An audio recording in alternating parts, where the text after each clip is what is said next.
If President Trump does declare a national emergency tomorrow night, Democrats have already signaled they will take him straight to court. But could this move, signaling a national emergency, actually be a way to end the shutdown? Well, let's talk about it with Congressman from Florida, Michael Waltz. He is a Republican and newly sworn in. Welcome. Great to have you back. Thanks so much, Shannon. Okay, so let's talk about what we may hear tomorrow night. This is what your Democratic counterpart, one of them, Congressman Jerry Nadler, who now chairs Judiciary in the House side, here's what he said. I expect the president to lie to the American people. Why do I expect this? Because he has been lying to the American people, and his spokespeople continue lying to the American people. What do you make of that characterization, and what do you think we'll get from the president tomorrow night? I've been one of those, Shannon, that, like a lot of folks that have thought this was an argument about symbolism and about rhetoric in many ways.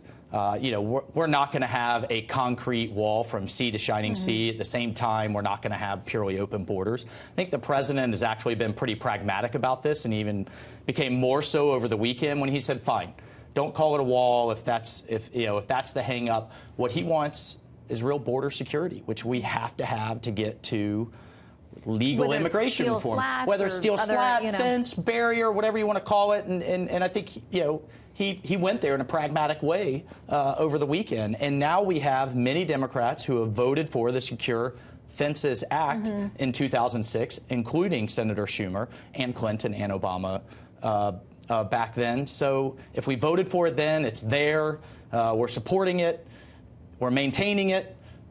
We want a few hundred more miles of it. There is a crisis on the border. Let's cut a deal. Let's get there. The American people want the government back open. Let's move forward. Okay, we're going to talk a little bit more about this idea that the president could declare a national emergency, the legalities of that. But first of all, I want to get a little bit more reaction. This is from Congressman Joaquin Castro, who was part of the group that visited the border. And here's what he said about what that means for Congress. Sure.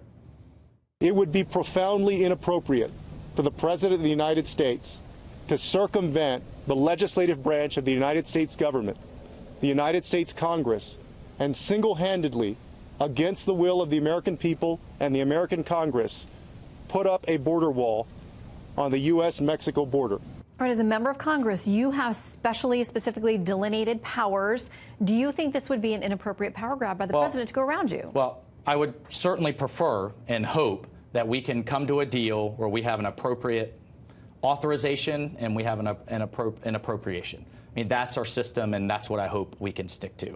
I hope we can get back to what Senator Lindsey Graham has offered, what the president offered last year, where I thought it was a very reasonable deal, $1.8 million with a pathway to citizenship on DACA, secure border, and then a step towards legal immigration reform, which getting rid of the chain migration system, getting rid of the lottery system. That was very reasonable, very pragmatic, and it didn't go anywhere. I think Speaker Pelosi was quite beholden to the left. I will remind you that I was sitting in the room, she only won her speakership by 2 votes.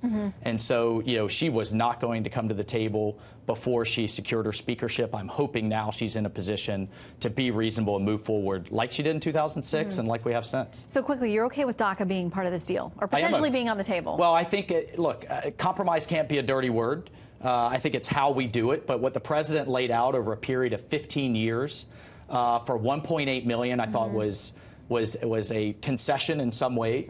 He said he would take the political heat. But I think if that's what we have to pay to get a secure border and get at legal immigration reform, which we desperately need. Look, and I think that the point that people are missing is if we don't secure our border, we're going to be in the same situation 3, 5, 7 years from now. So until we secure that, we can't get to the legal immigration reform that we so badly need. Well, we keep hearing left and right, we want to secure the border. It's about how you get it done. And so we'll watch as this speech tomorrow night. I think that's what the president did over the weekend, where he said, fine, no wall, fence, steel slat, whatever. If we all agree we have to secure the border and we funded it in the past, let's fund it again and move forward. All right. Well, we'll see if there's any movement tomorrow. In the meantime, Congressman, thank you very much for stopping in, and we'll watch the president tomorrow night. Yes, ma'am. Thanks.